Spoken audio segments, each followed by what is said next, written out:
This is Astro number 183.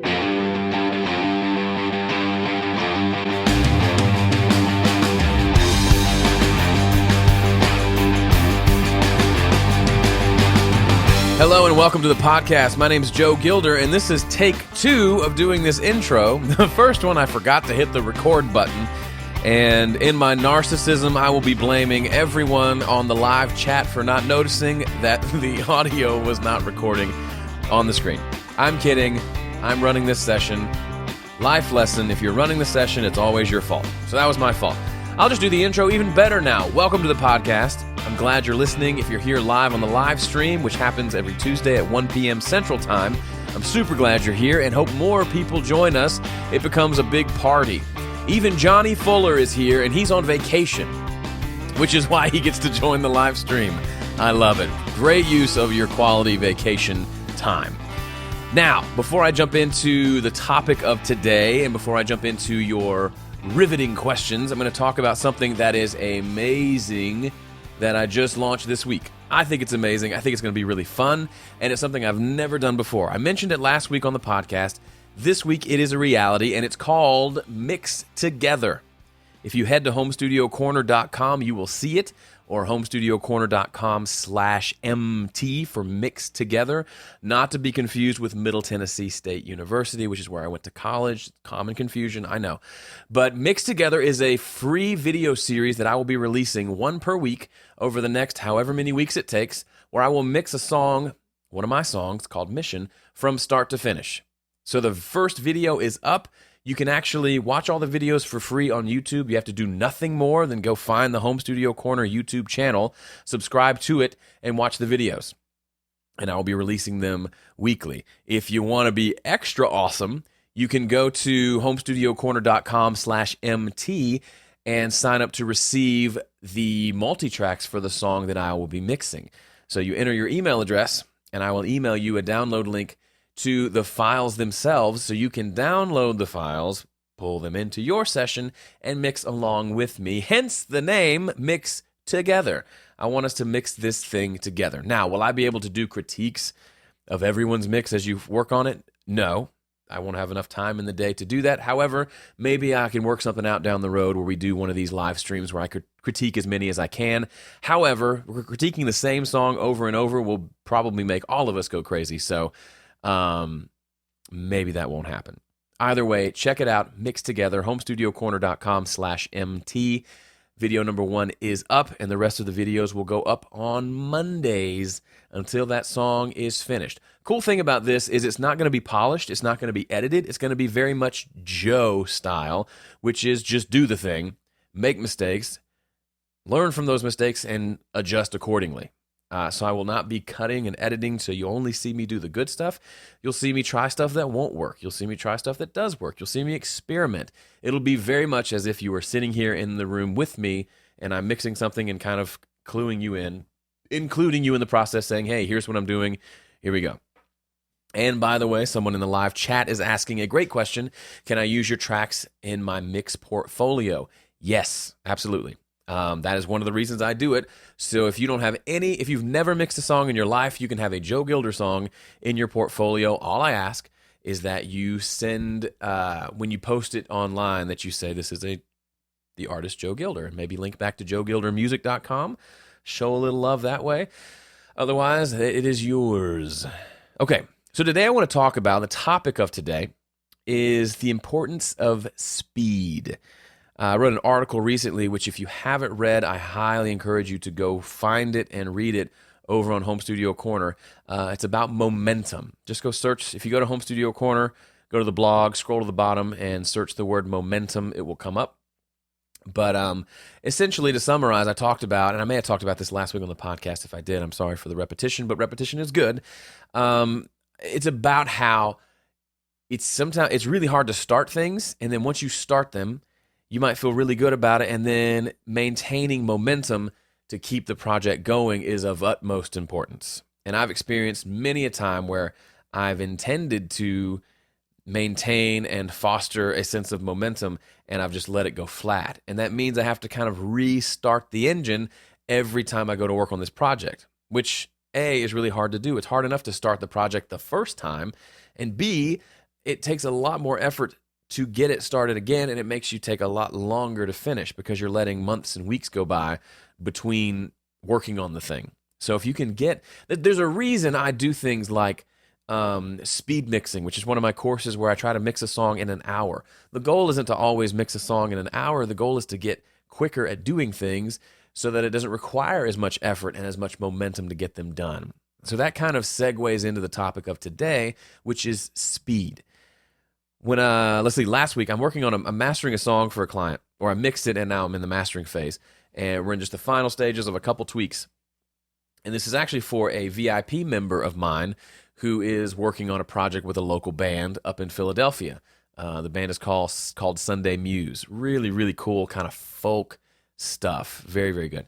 And they're letting me mix the first song. Hopefully I'll get to work on the rest of the project. I don't know, but it's turned out really well. We may actually use it in dueling mixes in the future.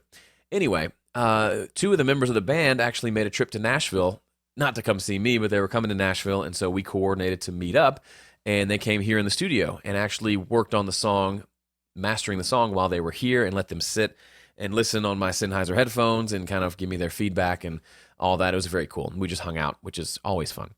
But one of the things we talked about is they did a lot of recording of their last project on a college campus. They it was similar to their college had a audio program, right? So recording on student projects, and we were kind of joking about how it's really fun to do that, but the results can vary wildly because you have a bunch of inexperienced people working on your project, and that's not a bad thing. Everybody needs experience. That's why it's a school project, and you don't tend to have huge expectations there anyway. But I was talking about how when I was in college and I studied audio as well, most of the time in the studio I was the engineer doing the producing and the engineering and all that. But occasionally I would go in the studio as the artist. People would want to record my songs, and it was really interesting. Of all the times I've done that, there have been a good chunk of times where I'm in the zone, I'm performing, and we stop for them to fix something or whatever. Or I stop and say, hey, can I, in the moment I'm inspired to sing a second vocal part, and I'll say, hey, can you create a new track and let me record this over that part I just sang? And it'll take them 5 minutes to do that. Or that's an exaggeration, but there'll be those times in the studio where I'm really, really wanting to stay in the creative zone and kind of keep that momentum like we were talking about before. And the lack of experience by the engineer and not knowing how to do the simple things that I want him or her to do kind of kills the vibe. And I end up having to work harder to continue to maintain a good performance because I'm having to wait so long between takes. Or if I'm singing along, the way I like to work is fast. And the way most musicians who have been in the studio and have some experience there, they kind of want to do that as well. Where, for example, I'm playing guitar and I'm going along and I get to the chorus, and the second chord of the chorus, I just accidentally play the wrong chord. So I'll stop and say, hey, just punch me in at the top of the chorus. I expect them to rewind to about 2 bars before the chorus and punch me in. The whole thing should take about 2 seconds. And I say, hey, missed that, and they come back. A lot of times I don't even want them to come back over the talk back and talk to me. I just want them to stop and go back and hit record. And then we'll kind of splice it together.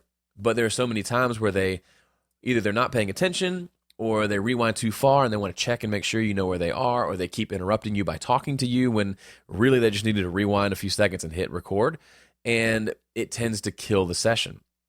So speed as an engineer is important because you want to be able to do the things that the musicians want you to do quickly. Not because we need to appease the musician divas, but because we don't want to stop the flow, right? Stop the momentum, stop the good vibe that's happening. We work so hard to be good at what we do when it comes to placing microphones and all the other details that we have to take care of as engineers or recording engineers and producers, that we forget that the reason we try to be so good at those things is so that we can then facilitate great music and great art happening.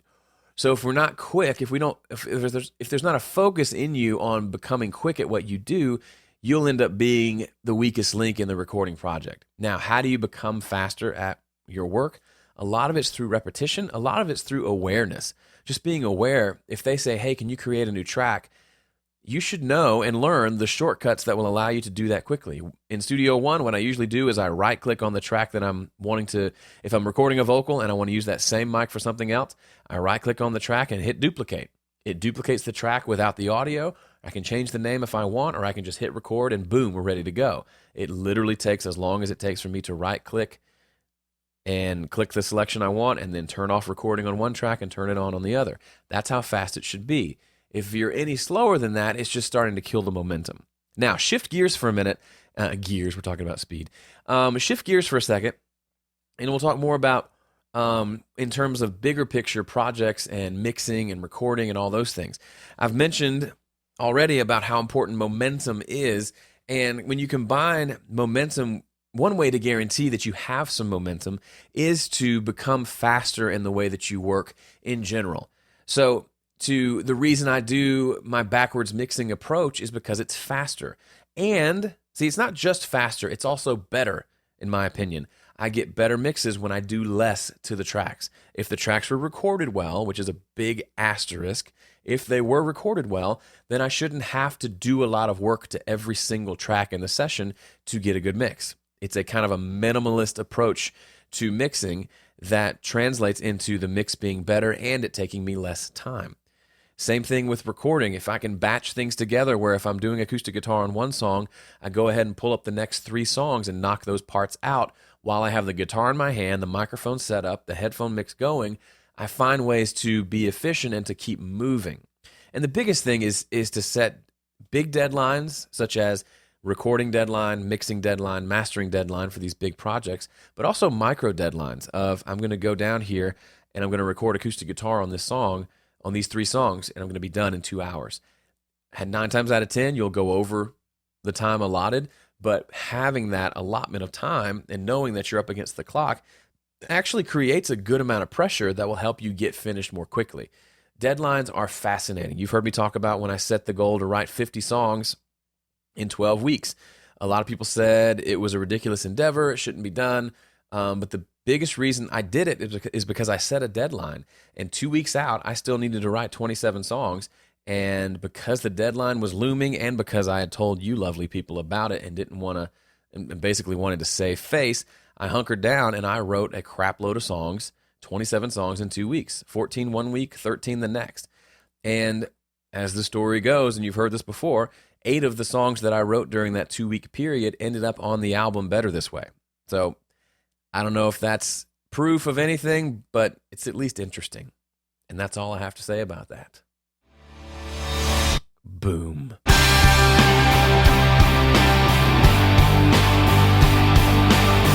All right. So much fun. This is my favorite part of the podcast. We've gotten through me talking. Now let's do more of me answering your questions by talking. So those of you in the live chat, now's the time for you to start posting your questions. I want to see those kind of bubble up in the chat in a fairly quick fashion. I will also be poking around on Facebook because I posted over there if anyone had any questions, and I see a few have come through there, which is great. And I'll actually try to, if I have time, make my way over to wherever remember back in the day when I said submit your questions over at askjoegilder.com? Well, I don't know where those questions go anymore. I've kind of recently switched around kind of how I do emails, and I think they're not getting forwarded to my inbox now. So they're stuck in some inbox somewhere in the world, somewhere in the internet, and I have a feeling there's some questions there that need some love. So I'm going to try to find those while I'm talking and answering these other questions, which isn't a great, people say you can't multitask, and that's probably true. But if you've never watched the video version of this this podcast or joined me live, you'll notice that I do a fair amount of, not a fair amount, just a tiny bit of editing on the fly. Just then, as I was getting ready to wind up my rant section, I was moving the piece of audio that plays the audio around the boom section. I was moving it around and timing what I was saying to match up with when that happened. Now, I could just stop recording, put the audio in place, and then restart recording. But again, we're talking about speed. And for me to do this podcast every week, if it takes me 3 or 4 hours to get it all done, it becomes less and less worth it for me. But I've knocked it down to where I can record, edit, post the video, the audio version, and everything in about 2 hours. including this time of me recording it. And that's about as much as I can trim it down. So any ways that I can save time, I do. Plus, it's kind of fun to try to do all that at once. That is way more information than you probably ever wanted to know. But I think I found the folder with all the Ask Joes, and there are some there, so that's exciting. I'm going to get to those in just a second. I have it open in a window. See, I was multitasking the whole time I was talking. I'm sure it affects my ability to talk, but I can't talk that good anyway. Scott Bennett asks on Facebook, I find that I'm pretty ADD with projects and start 8 to 10 within a week and may only finish one. Would applying a speed-related restriction help accomplish more, or would that just lead to frustration due to having 10 rushed projects? Man, depending on the day, I could come down on either side of this argument.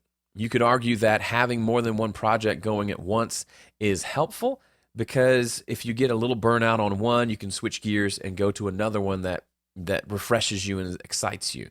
At the same time, I just got done saying we're not great as humans at multitasking. And yes, I can look up an email while I'm talking to you about this, but being able to give my full attention to something like an album project while also giving my full attention to another full album project, it's certainly possible, and plenty of people do it all the time. But if time is your biggest scarce asset, then having 10 projects when you can only devote a few hours a week to audio, that feels like you're stretching everything too thin. I'm not so caught up on having to have only one project at a time, but any more than 2 or 3, to me, feels like there's too much juggling, and you end up just trying to evenly divide your time among them rather than just giving each what it needs and moving forward. There's a great book, Scott, that I'd recommend. It's called The One Thing. It's by a guy named Gary Keller. I think he's the guy behind Keller Williams Realty. I believe that's him. So he does more like business coaching stuff, but it's a pretty simple book. And I'm going to message you right now, Scott. I'm going to send it to you for free. Gonna give you a free book. Because I think you'll like it, or audiobook if you want. And it's essentially about, it's called The One Thing, and it's essentially about this idea of only having one thing that you focus on at any given point. And it's a focusing, it has this focusing question that says, what's the one thing I can do right now such that doing everything else is either easier or unnecessary? And so it helps you focus and get past like, well, maybe, spending 30 minutes on Facebook isn't the best use of my time right now, that kind of thing. So there's more to it than that. It's a really good book. It's an easy read, and it kind of is inspiring, but it kind of uncovers that idea of we try to have too many things moving at once. And the story that kind of hits it home for me is when he started working with his team. I think it was either his employees or his kind of executives in his company, or maybe when he was starting to coach business owners. He realized that every week they'd have these weekly meetings, and they would set goals of things he wanted them to accomplish over the next week. And they would come back in, and 9 times out of 10, or maybe every time, they will have accomplished some things on that list, but they would have never accomplished the most important one. And that makes sense, right? If I have a list of 10 things and 8 of them are easy to do, I'm more inclined to do the easy ones because it feels nice to check them off my list, and I'm less inclined to do the ones that are going to take more effort, right? So he discovered that, and so he started narrowing it down and saying, okay, what are the 3 things you can do between now and next week? Same thing would happen. They would do the 2 easier ones and not do the 1 most important one. Okay, what are the 2 most important things? That didn't work. Finally got down to what's the one thing, if you can only do one thing in the next week, the one thing you're going to commit to doing between now and the next time we meet.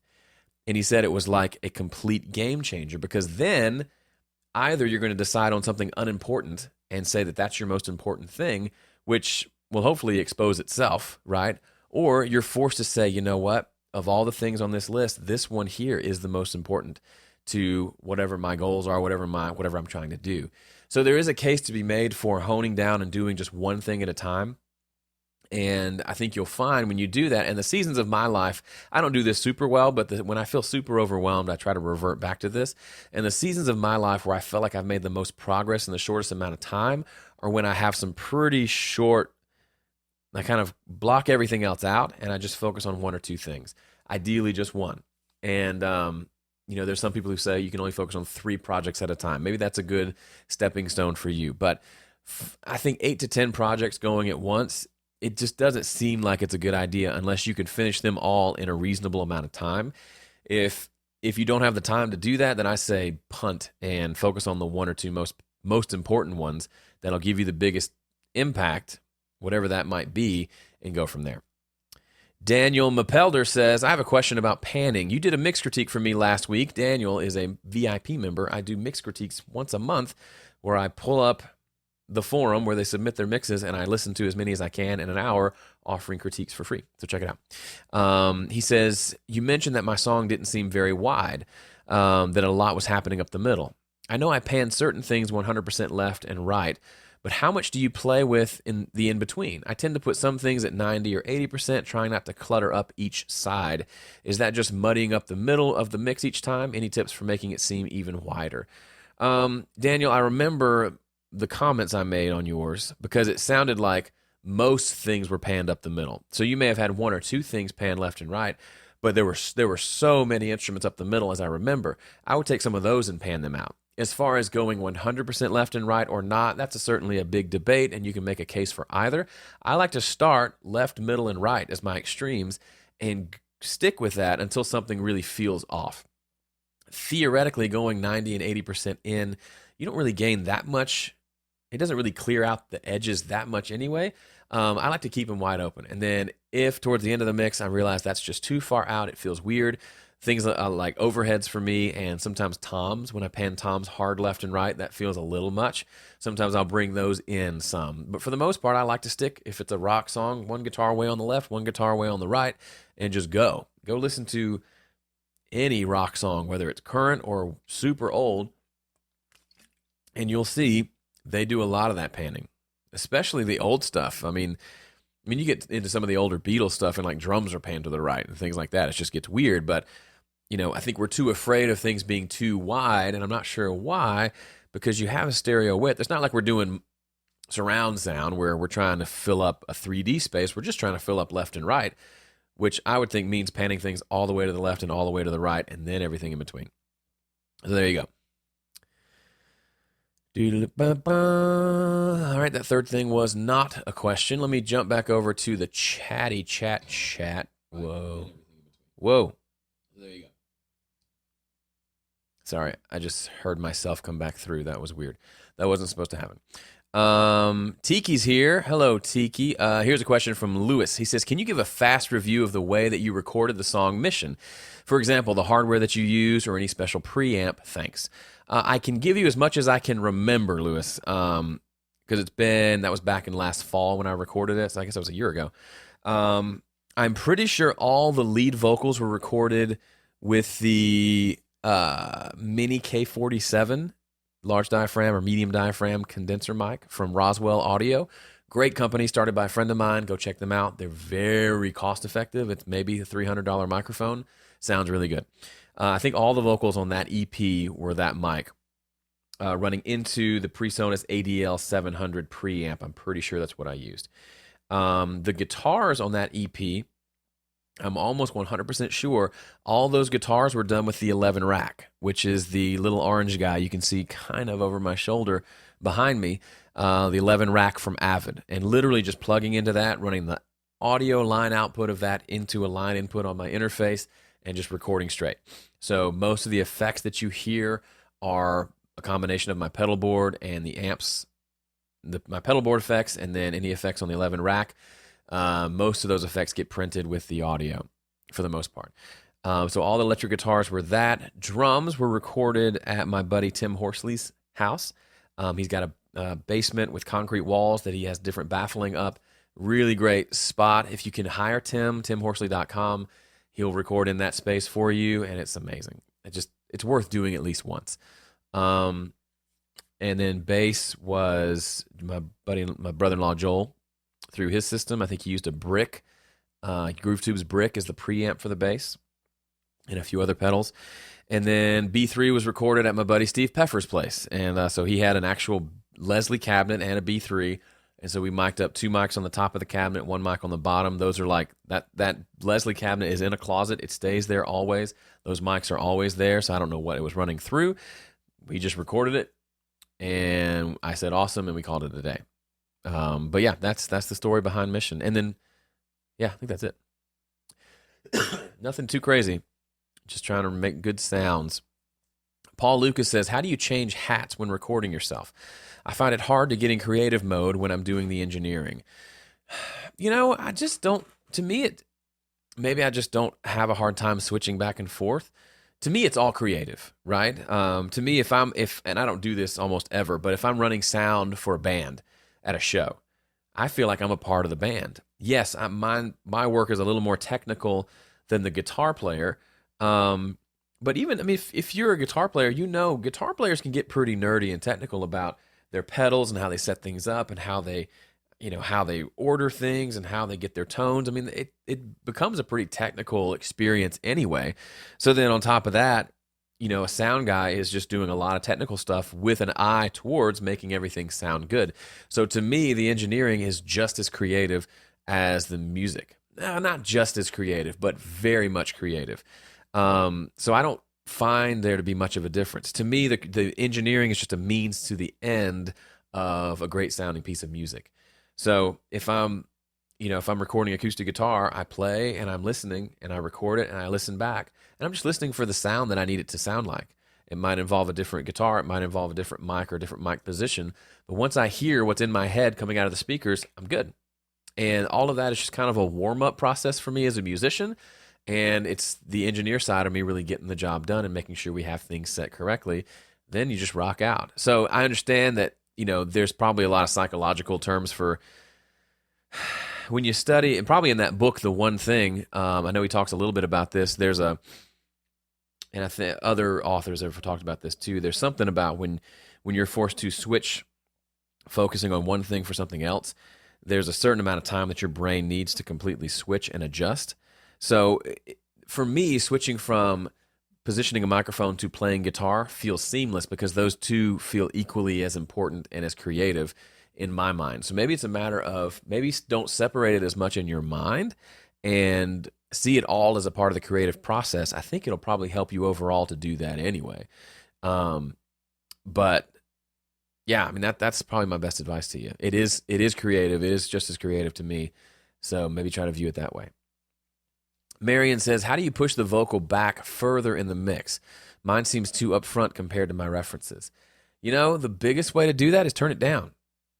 I know that seems obvious, but turn it down and then maybe add a little more compression so that the consonants kind of cut through more, and so you can understand what's being said, but the vocal's not on top of the mix. If the vocal's really loud in the mix and you do heavy compression, that sounds weird. If the vocal's sitting at the right level, you can compress it really heavily sometimes, and it sounds fine because it's sitting at just that sweet spot where you can hear it well enough, but it's not so loud that you hear all the crazy artifacts and stuff that come with heavy compression. Al Key says, if we sign up with the email address for Mix Together, will we be getting all your emails twice since I'm on your mailing list? No, it'll all go into the same place. It's just a way of me seeing. I have people who've been on my email list for 7 years, and it's just a way of me seeing how many are actually reading the emails and how many are still engaged, so I can kind of have a new list of people, if that makes sense. So, no, go ahead and sign up again. Use the same email address, and the system will recognize it, and you'll be fine. And then you'll get the email with the downloads. It's just a kind of a marketing research kind of thing, the way I'm doing it. But it is all free. This is the kind of stuff I've paid for I've charged for in the past, and now it's just free. Okay, let me go over to this mysterious inbox of email questions that I have woefully ignored. So if you do have questions, and someone was emailing me this week, they don't have Facebook, they can't make the live thing, and so they kind of feel left out when it comes to Ask Joe, which I get. And a part of me just says, this is the way it is. So if you can't make it to any of those things, it's kind of like saying I don't own a radio, but I want to listen to the Dave Ramsey show in my car, but it doesn't have a radio. It's kind of like, well, I don't know what to tell you. But I will try to do a better job of coming back to these questions over at AskJoeGilder.com, which is a form you can fill out and ask questions. So here's one from Mike Gallant from Rutland, Massachusetts. He says, I've been a long time Adobe Audition user. A friend and I are going to collaborate on some recording projects, and he's a registered user of Studio One Artist. He had a few installs left, so he did one on my computer, which is running Windows. I'm able to use the software, but there are a few glitches. When I try to use the help menu, a message comes up saying there isn't a compatible PDF viewer installed. Okay, sorry. This is more like a tech support question. Sorry, Mike. I don't know the answer to that. You'll need to contact PreSonus support. I will say the idea behind those installers being able to be used on multiple machines is really multiple machines owned by the same person. So this is actually a good moment. It's not a completely non-applicable question to everyone. So you're on Adobe Audition, your friend's on Studio One. Guess what? You don't have to be on the same system. You shouldn't be on the same system. I wouldn't even bother. Because I have a moral issue with you installing someone else's software on your machine that you haven't paid for and purchased.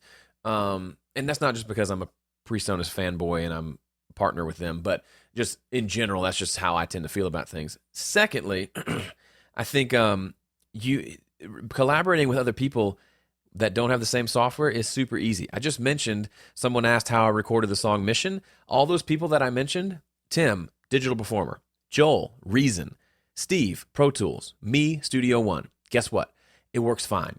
You just export audio files, send it to them, then they do their thing and they send you their new files back and you import them into your system.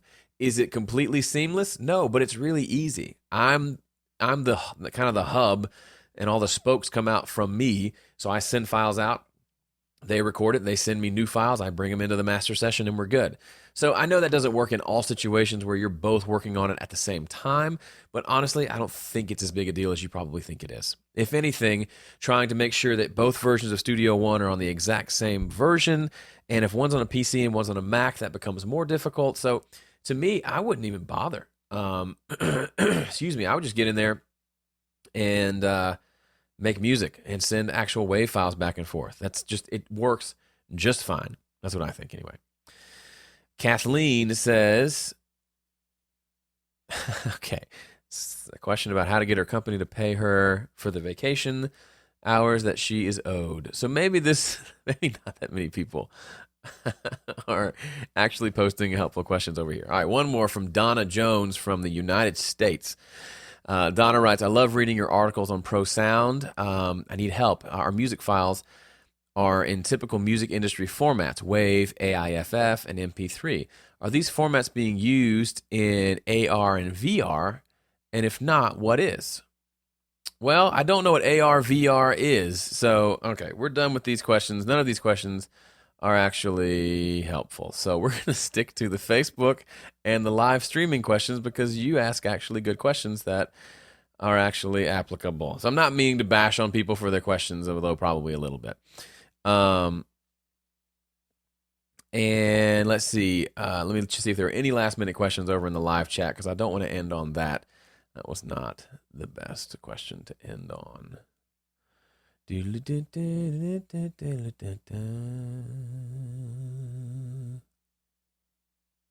Well, I don't see any other questions, so maybe we'll call it a day. Tiki helped me out. Said augmented reality and virtual reality. There we go. I don't know. I have no idea. Chris wants to know about templates. Chris, it's an email thing. I will email you when I get a chance. And Tiki says, what if you miss a deadline? What happens? Great final question. And then we will call it a day. So I talk a lot about how important deadlines are, how we need to have them. Otherwise, projects could go on ad infinitum. So if that's the case, then what happens when you miss a deadline? Well, one of the things can happen. One of the things is you can set these deadlines and then you just don't actually take it seriously. So the deadline comes and goes and you never actually did anything. The thing about setting big deadlines is you have to also set small deadlines, and you have to have some sort of mechanism in place to check and see if you're actually on track. So if I set a deadline to release an album in 6 months, but then I don't have any other deadlines, like finish the songs in a month, and then finish recording in 2 months, and then finish mixing in 4 months or whatever, if I don't have those smaller deadlines, then I'll never actually get there. It'll just 6 months will come and go, and I'll realize, oh, I never actually did it. So you have to set smaller deadlines. You have to be committed to doing them and also sharing it with other people. I mean, this is basic kind of behavioral stuff, but I go through phases where I'm really good at it and phases where I'm not. But to me, committing in public of some sort has been pretty helpful. All right, that's all the time I got for today. Thanks for watching and listening. See you later.